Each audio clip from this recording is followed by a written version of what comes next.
नमस्कार मंडळी, यावर्षी 22 सप्टेंबर 2025 पासून शारदीय नवरात्रीला सुरुवात होणार आहे।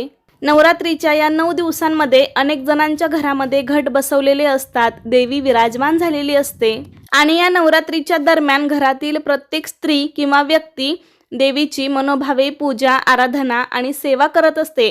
पण ह्या सर्व गोष्टी करत असताना कळत नकळत आपल्या हातून काही चुका घडत असतात की ज्यामुळे आपल्याला नवरात्रीमध्ये केलेल्या सेवेचं आणि व्रताचं फळ मिळू शकत नाही। त्यामुळे नवरात्रीच्या या 9 दिवसांमध्ये आपल्याला कोणत्या गोष्टी चुकूनही करायच्या नाहीत, कोणत्या नियमांचे पालन करावे, कारण नवरात्रीच्या या 9 दिवसात काही नियमांचं आणि संयमाचं पालन करणं अतिशय महत्त्वाचं आहे। कारण नवरात्रीमध्ये जो कोणी देवीची भक्तिभावाने पूजा, आराधना आणि सेवा करतो त्याच्या जीवनात सुख, शांती, समृद्धी येते। आणि काही कामे अशी पण आहेत की जी नवरात्रीमध्ये आपल्याला चुकूनही करायची नाहीत।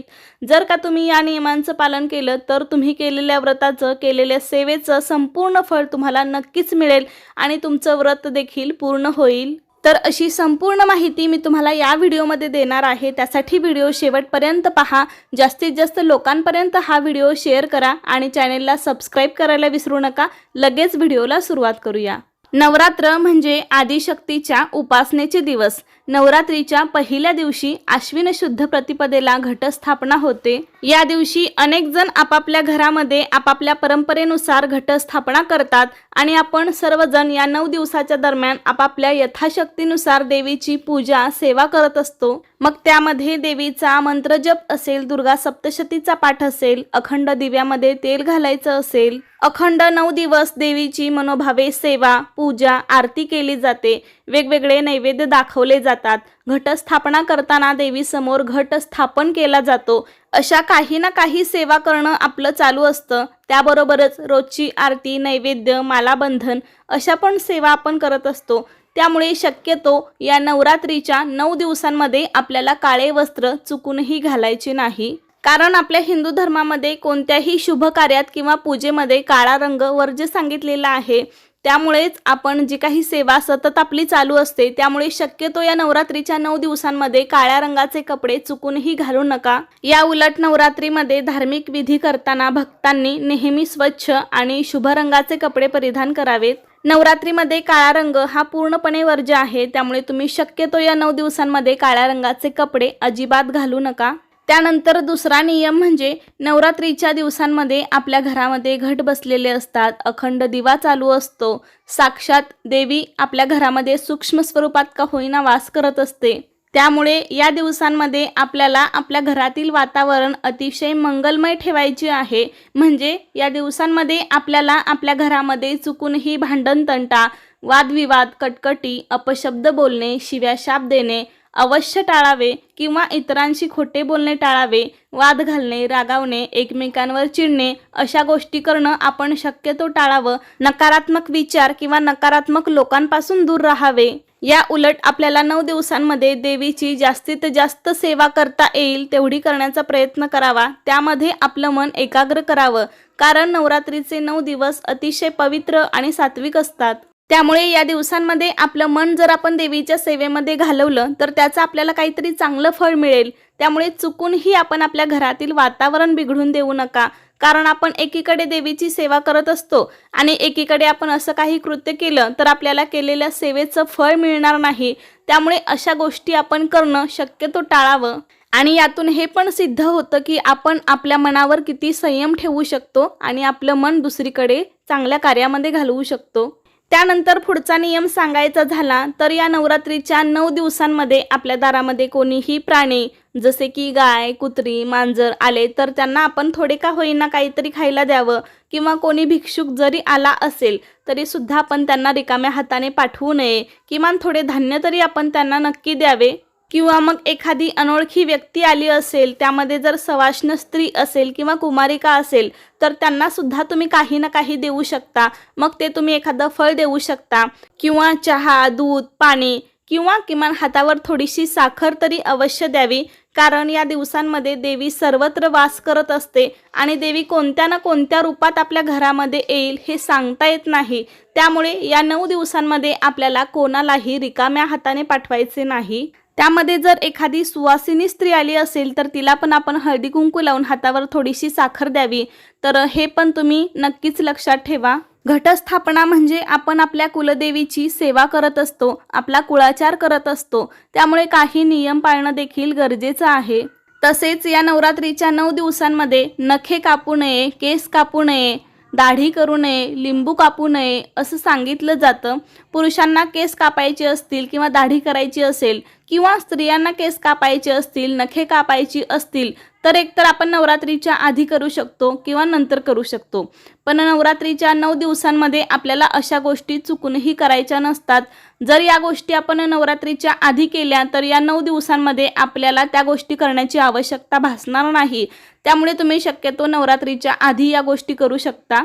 त्यानंतर पुढचा नियम म्हणजे नवरात्रीच्या 9 दिवसांमध्ये आपल्या घरामध्ये घटस्थापना आपण केलेली असते, घरामध्ये घट बसलेले असतात आणि अनेक स्त्रियांना घट बसल्यावर किंवा अगोदर अडचण येते आणि घटस्थापना केल्यावर किंवा 2-3 माळी झाल्यावरती अडचण आली तर मात्र घरातल्या कोणालाही घटाची पूजा आणि घटाला माळपाणी करायला सांगावे. ज्या स्त्रियांना अडचण आली आहे त्यांनी मात्र कुठेही स्पर्श करू नये, कारण देवीला स्वच्छता अतिशय प्रिय आहे.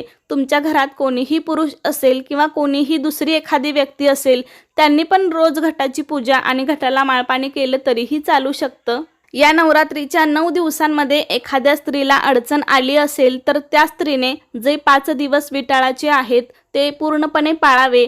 जर घरामध्ये दुसरं कोणी करायला असेल तर मात्र अवश्य पाळावं, कारण आपल्या घरामध्ये घट बसणार म्हणून आपण एवढ्या दिवस घराची स्वच्छता केलेली असते आणि मग अडचण आल्यावर पुन्हा आपण इकडे तिकडे फिरत बसलो तर मग त्याचा काहीही उपयोग होत नाही. त्यामुळे शक्यतो जे 5 दिवस विटाळाचे आहेत ते पाळायचा प्रयत्न करावा. आपण काय नेहमी या गोष्टी पाळत नाही आणि नाही पाळलं तरीही चालतं, पण या दिवसांमध्ये साक्षात देवी आपल्या घरामध्ये विराजमान झालेली असते. देवीचा वास सर्वत्र आपल्या घरामध्ये असतो. त्यामुळे शक्यतो हे 4-5 दिवस तरी आपल्याला पाळायचे आहेत, कारण हा नवरात्रीचा सण अतिशय पवित्र आहे. त्यामुळे स्वच्छतेला प्राधान्य दिले पाहिजे. पुढचा नियम पण अतिशय महत्त्वाचा आहे. नवरात्रीचे जे 9 दिवस असतात ते सर्वात शुद्ध आणि पवित्र मानले गेले आहेत. त्यामुळे या दिवसांमध्ये सर्वात जास्त महत्त्व पवित्रता, स्वच्छता आणि सात्विकतेला आहे. त्यामुळे आपण या दिवसांमध्ये मांसाहार मात्र चुकूनही करायचा नाही. त्याचबरोबर धूम्रपान, मद्यपान हे सुद्धा पूर्णपणे टाळावे. मग एखाद्या व्यक्तीचा उपवास असो किंवा नसो, पण बाकीच्यांनी सुद्धा घरामध्ये असो किंवा बाहेर असो मांसाहार चुकूनही करू नका. मांस, मासे, मसालेदार पदार्थ, गुटखा, पान आणि मद्य यासारख्या तामसिक पदार्थांचे सेवन करणे टाळावे. त्यानंतर पुढचा नियम सांगायचा झाला तर नवरात्रीच्या 9 दिवसात आपल्या घरामध्ये अखंड दिवा आपण लावलेला असतो आणि अखंड दिवा लावलेला असताना कोणीही कुठेही घराला कुलूप लावून जाऊ नये. कोणाला कामानिमित्त बाहेर किंवा प्रवासासाठी जायचं असेल तर घरी कोणीतरी एकतरी सदस्य नक्की थांबावा, कारण आपण अखंड ज्योत पेटवलेली असते आणि ही अखंड ज्योत कोणत्याही कारणाने विझू नये याची विशेष काळजी घ्यावी लागते. आणि जरी तुम्ही नोकरीनिमित्त बाहेर जात असाल आणि सकाळी जाऊन संध्याकाळी परत येत असाल तर सकाळी जाण्यापूर्वीच तुम्ही दिव्याची काजळी काढून दिव्यामध्ये पुरतं तेल घालून जावे आणि संध्याकाळी आल्यानंतर स्वच्छ हात पाय तोंड धुवूनच मग आपल्याला त्या दिव्यांमध्ये तेल घालायचं आहे. त्यासोबतच अखंड दिवा चालू असताना आपण जर घराला कुलूप लावून गेलो मग एखाद्या वेळी आतमध्ये पण थोडी सांडलवण होऊ शकते. मग कोणतीही घटना घडू नये त्यासाठी पण आपण अवश्य थांबावं. कोणीही बाहेरून कोठूनही जाऊन आला तर स्वच्छ हातपाय धुवूनच आपल्याला त्या दिव्यामध्ये योग्य त्या प्रमाणात तेल घालायचं आहे. ज्यांनी नवरात्रीचे 9 दिवस उपवास धरलेले आहेत त्यांनी शक्यतो दिवसा झोपणे टाळावे. उपवास करणाऱ्या व्यक्तीने अंथरुणाऐवजी जमिनीवर झोपावे आणि तुम्ही जमिनीवर झोपू शकत नसाल तर फक्त चटईवर झोपावे. मात्र झोपण्यासाठी तुम्ही पलंग, बेड, गादी वापरू नये. 9 दिवस गादीशिवाय झोपावे. त्याचबरोबर नवरात्रीच्या या 9 दिवसांमध्ये चामड्याच्या वस्तू आपल्याला चुकूनही वापरायच्या नाहीत. मग ती चप्पल, पर्स किंवा बेल्ट असो, यापैकी कोणत्याही चामड्याच्या वस्तूंचा वापर या दिवसांमध्ये करू नका. चामड्याच्या वस्तू या अशुद्ध असतात, त्यामुळे वापरू नयेत आणि या दिवसांमध्ये त्या विकतही घेऊ नयेत. तसेच उपवास करणाऱ्या व्यक्तीने आपल्या वागण्यात क्षमा, उदारता आणि उत्साह आणावा. वासना, क्रोध, लोभ आणि आसक्तीपासून दूर राहावे. उपवास करणाऱ्या व्यक्तीने खोटे बोलणे टाळावे आणि सत्याचे अनुसरण करावे. मनाला संयमात ठेवावे. कोणालाही अपशब्द बोलू नये. अतिशय निर्मळ मनाने, प्रामाणिकपणे आणि श्रद्धेने हे व्रत करावे. श्रद्धेने केलेले कोणतेही व्रत हे उत्तम मानले गेले आहे, कारण देव हा भक्तीचा भुकेला असतो. त्यामुळे यथाशक्ती, यथासंभव आपल्याला हे व्रत करायचे आहे. हा नवरात्रीचा काळ पवित्र आणि शांततेचा असतो. त्यामुळे आपल्या विचारांमध्ये आणि बोलण्यातही शुद्धता ठेवावी. तसेच या दिवसांमध्ये कोणीही महिलांचा अनादर किंवा अपमान करू नये. अर्थात नेहमीच महिलांचा आदर केला पाहिजे, पण या 9 दिवसांमध्ये तरी आपल्याला विशेष काळजी घ्यायची आहे. कारण नवरात्र हा असा एक सण आहे की यामध्ये दुर्गादेवीच्या 9 रूपांची पूजा केली जाते. त्यामुळे हा सण आपल्या सभोवतालच्या महिलांचा आदर करणारा असावा. दुर्गादेवी पण स्त्री शक्तीचंच रूप आहे. त्यामुळे केवळ या 9 दिवसांसाठीच नाही, तर दुर्गेचे आशीर्वाद मिळवण्यासाठी महिलांचे आदर करण्याचे नेहमी लक्षात ठेवा. तसेच अनेक जणांना पडणारा प्रश्न म्हणजे या दिवसांमध्ये कांदा लसूण खाल्ला तर चालतो का? पण खरं तर काही धार्मिक ग्रंथांमध्ये कांदा लसूणयुक्त पदार्थांचे सेवन करण्याला तामसी आहार म्हटले गेले आहे. त्यामुळे शक्यतो सात्विक आणि पचनाला हलके असा आहार या दिवसांमध्ये घ्यावा. या दिवसात असे काही तामसी पदार्थ न खाता मातेची सेवा करावी. त्यामुळे शक्यतो पाळता येईल तेवढे आपण पाळण्याचा प्रयत्न करावा. पण नैवेद्यासाठी जर तुम्ही काही पदार्थ बनवत असाल तर त्यामध्ये मात्र चुकूनही कांदा लसूणचा वापर करू नका. दुर्गा मातेला तुम्ही जे काही अर्पण करता त्यात कांदा लसूण नसणार याची मात्र अवश्य काळजी घ्यावी. तसेच धान्याचा पण नैवेद्य देवीला दाखवू नये. या व्यतिरिक्त तुम्ही देवीला फळांचा नैवेद्य दाखवू शकता. त्याबरोबर खीर, मिठाई, मिश्री, साखर अशा गोष्टींचा समावेश नैवेद्यामध्ये असावा. तसेच नवरात्रीच्या काळामध्ये ब्रह्मचर्याचे पालन करावे. या 9 दिवसामध्ये मासिक धर्म आल्यास योग्य ते नियम सुद्धा चुकवू नयेत. जसं की मी मगाशी सांगितलं, कारण नवरात्रीच्या पूजनात सात्विकता आणि पावित्र्य राखलं गेलं पाहिजे याची मात्र आपल्याला विशेष काळजी घ्यायची आहे. त्यानंतर पुढचा नियम म्हणजे नवरात्रीच्या पहिल्याच दिवशी आपण घट बसवलेले असतात. मातीचा जो घट असतो त्याला बरेच जण कलश म्हणतात. तर तो घट असेल किंवा कलश असेल तर तो पण आपल्याला 9 ते 10 दिवस चुकूनही हलवायचा नाही.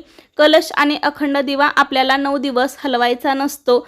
त्याबरोबरच आपल्या देवघरामध्ये जे देवी देवतांचे टाक असतात ते सुद्धा आपण विड्याच्या पानावरती ठेवलेले असतात. पहिल्याच दिवशी आपण सर्व देवांना स्वच्छ स्नान वगैरे घालून त्यांची पूजा करून ते विड्याच्या पानावरती ठेवलेले असतात.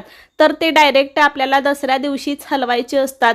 दसऱ्या दिवशी मग पुन्हा एकदा देवांना स्वच्छ स्नान घालून नवीन वस्त्रांवरती त्यांची स्थापना केली जाते, पूजा केली जाते. मात्र त्याआधी या 9 दिवसांमध्ये आपल्याला ते चुकूनही हलवायचे नाहीत. कारण देव या नवरात्रीच्या 9 दिवसांमध्ये घटी बसलेले असतात असं म्हणतात. आणि घटावरती आपण जो नारळ ठेवलेला असतो तो पण आपल्याला दसऱ्या दिवशीच हलवायचा आहे. नंतर तो तुम्ही प्रसाद म्हणून खाऊ शकता किंवा विसर्जन पण करू शकता, जशी तुमच्याकडे पद्धत असेल त्याप्रमाणे. त्याआधी मात्र आपण हा नारळ हलवू शकत नाही. बाकी मग घटामध्ये उगवलेले धान्य आणि ठेवलेला कलश दसऱ्यापर्यंत तर काढायचा नसतो. तसेच बघा, आपण घटातील धान्य चांगले उगवण्यासाठी दररोज घटाला पाणी घालतो, पण ते पाणी सुद्धा आवश्यक तेवढेच घालावे. कारण जास्त पाणी सुद्धा घटामध्ये झालं तर ते धान्य कुजतं, घटाला बुरा येतो. त्यामुळे पाणी शिंपडायचं आहे, खूप जास्त तांब्याने किंवा ग्लासने ओतायचं नाही. तर अशा प्रकारे घटाची आपण योग्य प्रकारे काळजी घेतली पाहिजे. त्यामुळे घट पण चांगले उगवतात आणि घटातील धान्य जेवढं चांगलं उगवल तेवढं जास्त आपल्या घराण्याची भरभराट होते, आपल्या शेतामध्ये बहर येतो आणि आपल्या घरामध्ये सुख समृद्धी नांदते असं मानलं जातं. तसेच पुढचा नियम सांगायचा झाला तर आपण नवरात्रीच्या 9 दिवसांमध्ये कधीही कन्यापूजन करत असतो. पण अनेक जण कन्यापूजन करण्यासाठी मोठ्या मुलींना बोलवतात. पण तसं न करता 1 ते 7 वर्षाच्या किंवा 9 वर्षापर्यंतच्या मुलींना आपण बोलावू शकता. कारण ज्या मुलींना अजून मासिक पाळी आलेली नसते अशा मुलींना आपण कुमारिका म्हणून पूजत असतो. त्यामुळे अशा छोट्या छोट्या कुमारिका बोलावून आपण त्यांचं पूजन करायचं असतं. तर बघा, या सगळ्या गोष्टी अतिशय साध्या सोप्या आहेत, पण कळत न कळत यातूनच आपल्या हातून काहीतरी चुका घडत असतात आणि त्यामुळे आपण केलेल्या सेवेचं, व्रताचं फळ आपल्याला मिळत नसतं. पण जर का आपण ह्या नियमांचं योग्य प्रकारे काटेकोरपणे पालन केलं तर आपल्याला केलेल्या व्रताचं आणि सेवेचं संपूर्ण फळ नक्कीच मिळेल। त्यामुळे आपल्याला शक्य होईल तेवढ्या नियमांचं पालन नक्कीच करा। तर कसा वाटला तुम्हाला आजचा व्हिडिओ मला नक्की सांगा। आवडला असेल तर लाईक करा, जास्तीत जास्त लोकांपर्यंत हा व्हिडिओ शेअर करा आणि असेच माहितीपूर्ण व्हिडिओज पाहण्यासाठी आजच आपल्या अन्वीज मराठी कॉर्नर या चॅनेलला सबस्क्राईब करा। धन्यवाद।